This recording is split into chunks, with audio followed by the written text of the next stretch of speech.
22 de febrero de 1943, 17:00 horas. Múnich, Stadelheim, El Patíbulo. Sofía Scholl, con solo 21 años, fue la primera. Su hermano Juan, de 24 años, tuvo que esperar 5 minutos.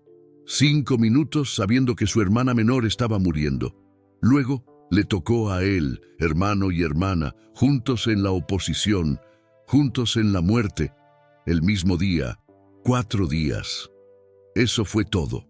4 días desde el arresto hasta la ejecución. 6 panfletos contra un régimen. Ese fue su crimen. Sofía Christiana Scholl nació el 9 de mayo de 1921 en Forchtenberg. Juan Federico Scholl, el 22 de septiembre de 1918 en Ingersheim. Niños normales de una familia normal. Su padre, Roberto Scholl, era alcalde, liberal, crítico. La madre, Magdalena, era cariñosa y devota. 5 hijos: Inés, Juan, Isabel, Sofía, Werner. Una familia feliz en una pequeña ciudad alemana. Pero en 1933 todo cambió. Hitler llegó al poder. Al principio los hijos de Scholl estaban entusiasmados. Juan se unió a las juventudes hitlerianas, ascendió a jefe de unidad. Sofía se unió a la Liga de Muchachas Alemanas. Eran jóvenes, querían pertenecer. Su padre les advirtió. Dijo: esto terminará en una guerra terrible. Pero no escucharon. Todavía no. Sin embargo, lentamente comenzaron a entender. Juan leía libros prohibidos, escuchaba emisoras de radio extranjeras, vio cómo arrestaban a sus amigos. Sofía presenció la desaparición de sus compañeros de clase judíos.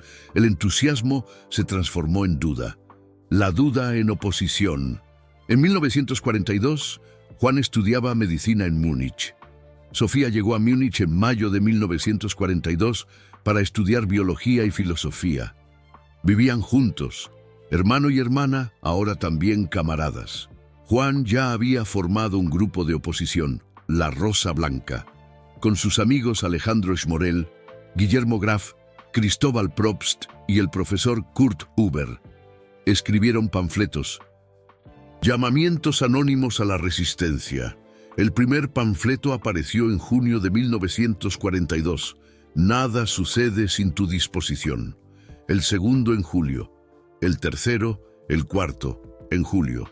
Imprimían en sótanos, distribuían por la noche, enviaban por correo a profesores, médicos, hosteleros, por toda Alemania, Múnich, Stuttgart, Viena, Salzburgo. Lo arriesgaban todo. Al principio, Sofía no sabía nada de esto. Juan quería protegerla. Pero en el verano de 1942 encontró un panfleto en su habitación. Reconoció su letra. Lo confrontó. Juan intentó mentir. Sofía dijo: yo participo. No como la hermana pequeña, como camarada en igualdad de condiciones. Juan sabía que Sofía era impávida.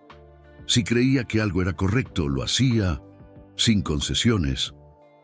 En el verano de 1942, Juan, Guillermo y Alejandro fueron enviados al Frente Oriental como sanitarios. 4 meses en Rusia. Lo que vieron allí los cambió para siempre.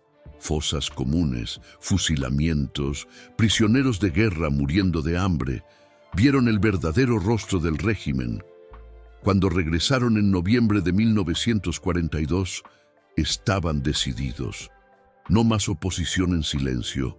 Protestos públicos. El quinto panfleto apareció en enero de 1943. El sexto a principios de febrero. Ahora escribían de forma más radical, más directa. El régimen era un crimen. Hitler era un criminal. Juventud alemana, levántate. Los muertos de Stalingrado os conjuran.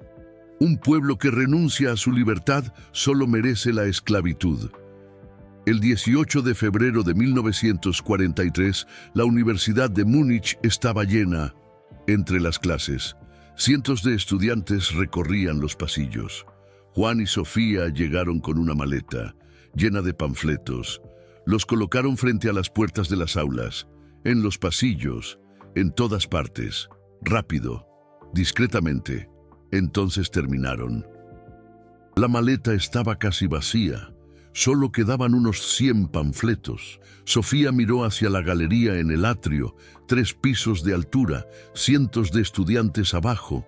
Tuvo un impulso, un momento de audacia o desesperación. Tomó los panfletos restantes, se acercó a la barandilla y los arrojó hacia abajo. Una nevada de papel, aleteando, por todas partes. Cientos de ojos miraron hacia arriba. Uno de esos ojos pertenecía a Jacobo Schmidt, el intendente, un nazi leal. Vio a Juan y Sofía, salió corriendo, cerró las puertas con llave, llamó a la Gestapo. Juan y Sofía intentaron mantener la calma. Somos estudiantes, no hemos hecho nada. Schmidt no cedió. Llegó la Gestapo, arresto.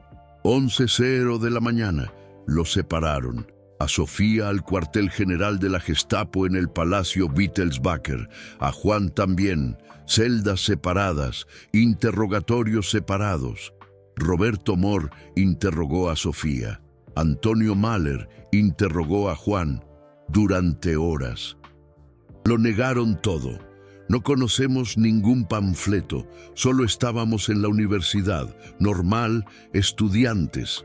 Pero la Gestapo registró su apartamento y encontró todo: papel, máquina de escribir, copias, sellos, listas de direcciones, pruebas. Innegable, habían sido atrapados.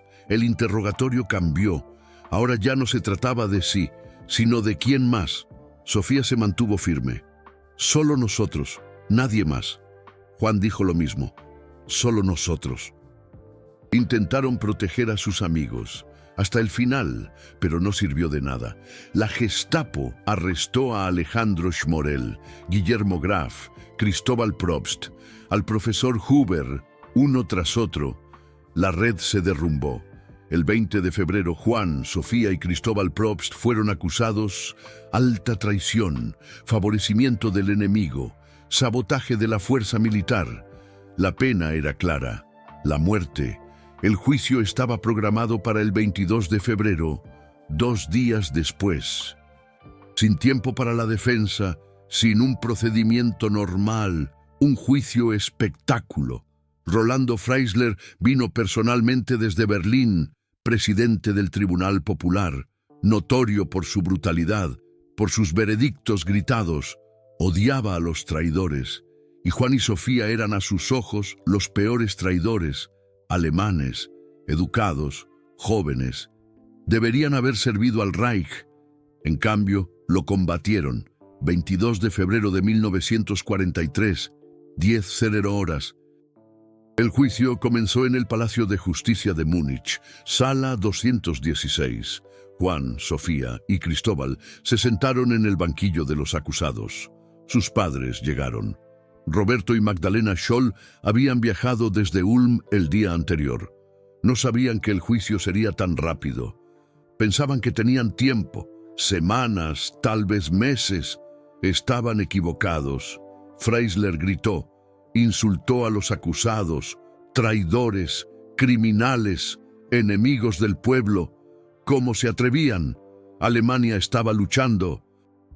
Los soldados morían y ellos distribuían mentiras derrotistas. Estaba fuera de sí de ira. Sofía permaneció tranquila, fríamente tranquila. Cuando Freisler le gritó, lo miró directamente a los ojos.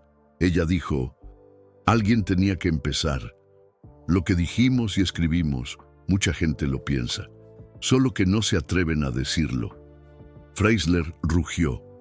Juan intentó echarse la culpa. Sofía es solo una estudiante. Ella no sabía nada. Yo planeé todo. Pero Sofía interrumpió. Eso no es verdad. Soy tan responsable como mi hermano. No quería ser protegida. Asumió la responsabilidad de sus actos. El juicio duró 4 horas. El veredicto estaba claro desde el principio. Muerte por la guillotina. Para los 3. Hans Scholl, Sophie Scholl, Christoph Probst. Ejecución inmediata. Ese mismo día, sus padres quedaron en shock. Ese mismo día, sin clemencia, sin apelación. Roberto Scholl gritó en la sala del tribunal: «Aún existe una justicia». Los guardias lo arrastraron fuera. Magdalena se derrumbó. Después del veredicto, los padres pudieron ver a sus hijos, brevemente, pocos minutos, tras las rejas. Magdalena abrazó a Sofía a través de los barrotes. Sofía sonrió. «Madre», dijo, «soy feliz. He hecho lo correcto». Magdalena lloró. Sofía la consoló. «Sabes, madre, que hice lo correcto». Roberto habló con Hans. Le dijo: «Siempre fuiste un buen chico». Hans respondió: «Padre, tú me lo enseñaste todo. Me mostraste lo que es correcto». Roberto no pudo hablar, solo asintió. Entonces se acabó el tiempo. Los guardias los separaron. Sofía y Hans fueron llevados de vuelta a sus celdas. Prisión de Stadelheim. Tiempo de espera hasta la ejecución.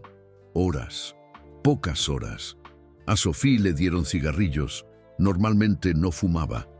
Pero ese día, sí. Un sacerdote de la prisión, Karl Alt, la visitó. Quedó conmovido por su tranquilidad. Ella habló sobre Dios, sobre su convicción, sobre su esperanza para Alemania.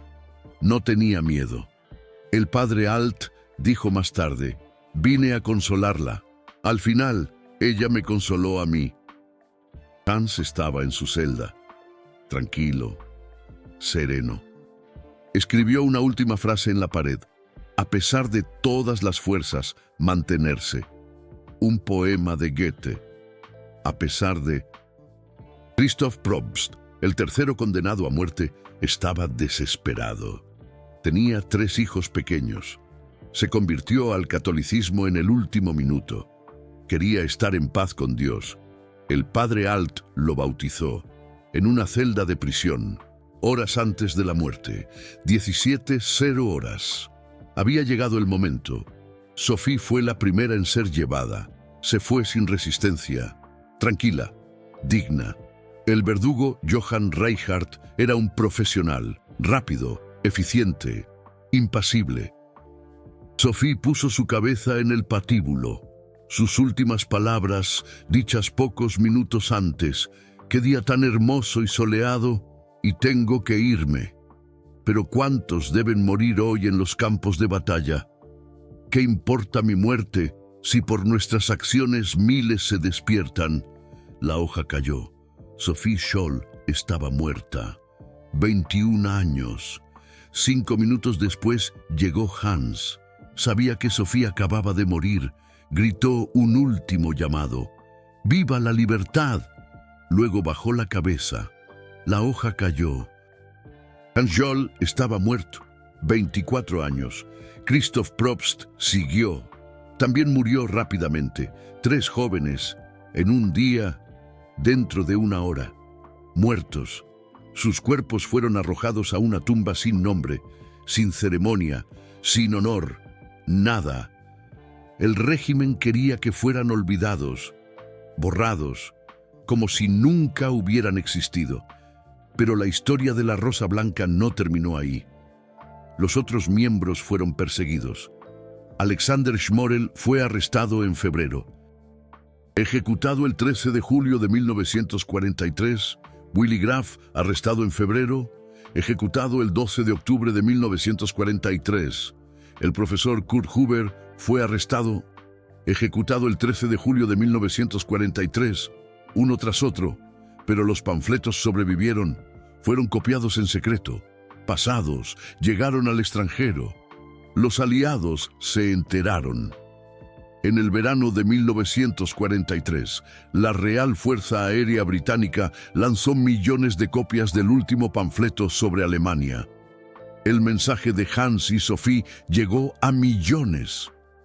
El régimen podía matarlos, pero no sus palabras. Después de la guerra, Alemania tardó décadas en honrar a Hans y Sophie Scholl. La República Federal tuvo dificultades con los luchadores de la oposición. Demasiado complicado, demasiado vergonzoso. ¿Por qué tan pocos se habían resistido? ¿Por qué tantos habían participado? Estas preguntas eran incómodas. No fue hasta la década de 1960 que comenzó el reconocimiento. Las escuelas fueron nombradas en su honor, calles, plazas. En 1980 se filmó una película, La Rosa Blanca, ganó premios internacionales. En 2005 salió una segunda película, Sophie Scholl, Los últimos días, con transcripciones originales de interrogatorios. Alemania finalmente comenzó a recordar. Hoy, Hans y Sophie Scholl son símbolos de coraje civil, de valentía moral, de oposición contra la injusticia.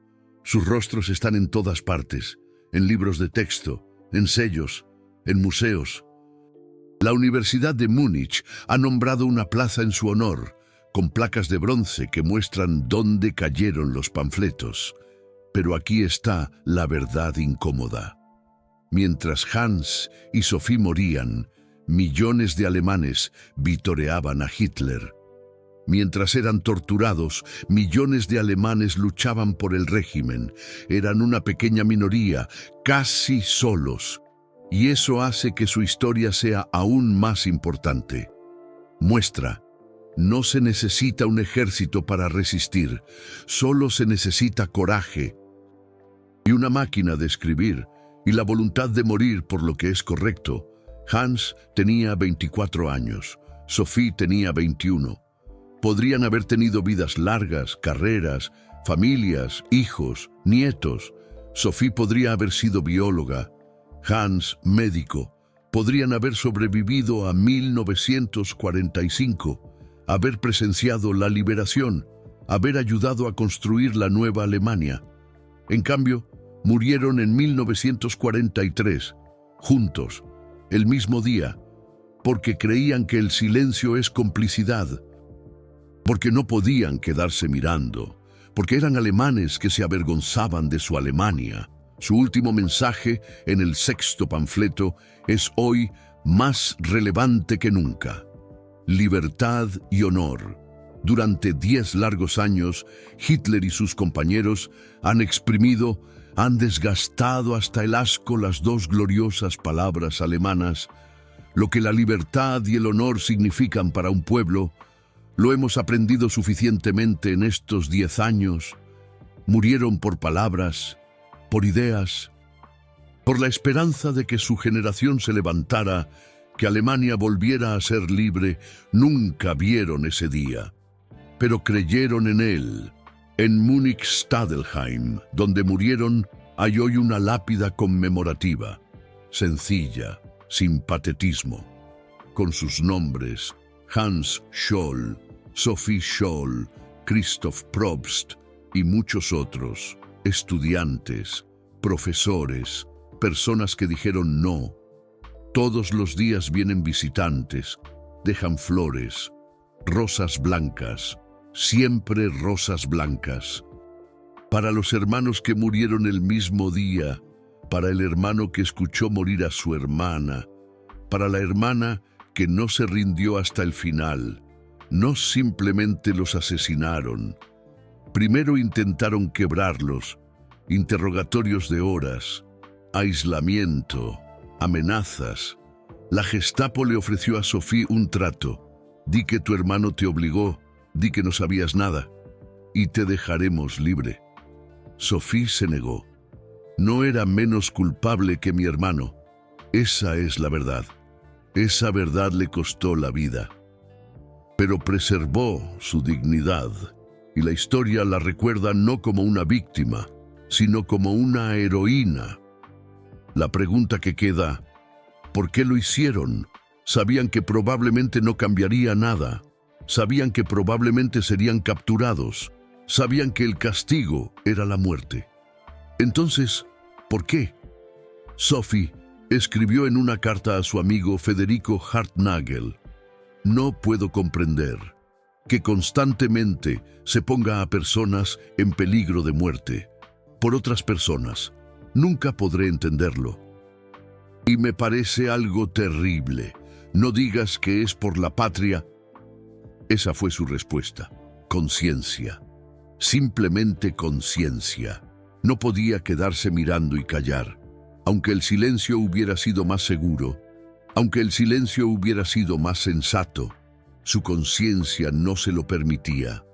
Y Juan escribió: no es cierto que hoy en día cada uno debe sentirse responsable por lo que está sucediendo. Esa era su filosofía. Responsabilidad. No desviar la mirada. No decir yo no puedo hacer nada, sino actuar. Aunque las posibilidades sean mínimas, estos dos jóvenes tenían más valor moral que millones de sus contemporáneos. No tenían armas, ni ejército, ni poder, solo palabras, y la convicción de que las palabras pueden tener poder, que la verdad es más fuerte que las mentiras, que algún día la justicia vencería. Ellos no vieron ese día, pero Alemania sí lo vio. En 1945 cayó el régimen. La verdad salió a la luz. Y los nombres de Juan y Sophie Scholl se convirtieron en leyendas. Hoy, 80 años después, siguen inspirando. Los estudiantes leen sus panfletos. Se preguntan: ¿habría tenido yo el valor? ¿Habría dicho que no? ¿Habría arriesgado mi vida? La mayoría de nosotros nunca tendrá que responder a esta pregunta. Vivimos en una libertad que Juan y Sophie nunca conocieron. Podemos decir lo que pensamos, escribir lo que queremos, elegir a quién queremos. Esta libertad fue comprada con sangre, también con la sangre de dos hermanos en Múnich, en 1943. Murieron el mismo día, pero su legado vive en cada persona que se levanta contra la injusticia, que habla cuando otros callan, que actúa cuando otros desvían la mirada. Ese es el legado de la Rosa Blanca. Ese es el regalo de Juan y Sophie Scholl. Cada 22 de febrero, la gente se reúne en la Universidad de Múnich, en el atrio, donde Sophie arrojó los panfletos. Rinden homenaje. Recuerdan, arrojan simbólicamente papeles blancos al aire, una nevada de recuerdos, para dos personas que murieron demasiado jóvenes, para dos héroes que Alemania no debe olvidar. Su historia no es solo historia, es una lección, una advertencia, una inspiración. Muestra que los individuos pueden escribir la historia, que la moral es más importante que la supervivencia, que hay cosas por las que vale la pena morir. Juan y Sophie lo sabían. El 22 de febrero de 1943, cuando fueron conducidos al patíbulo, no se arrepintieron de nada. Sophie misma lo dijo: ¡qué día tan maravilloso! Y Juan gritó: ¡que viva la libertad! Esas fueron sus últimas palabras. Palabras que el régimen quería silenciar, pero palabras que hoy suenan más fuerte que nunca. 80 años después, en una república federal libre, en una Alemania democrática, en un mundo que todavía necesita héroes, Juan y Sophie Scholl fueron esos héroes, hermano y hermana, camaradas en la oposición, mártires de la libertad, ejecutados el mismo día, pero nunca olvidados.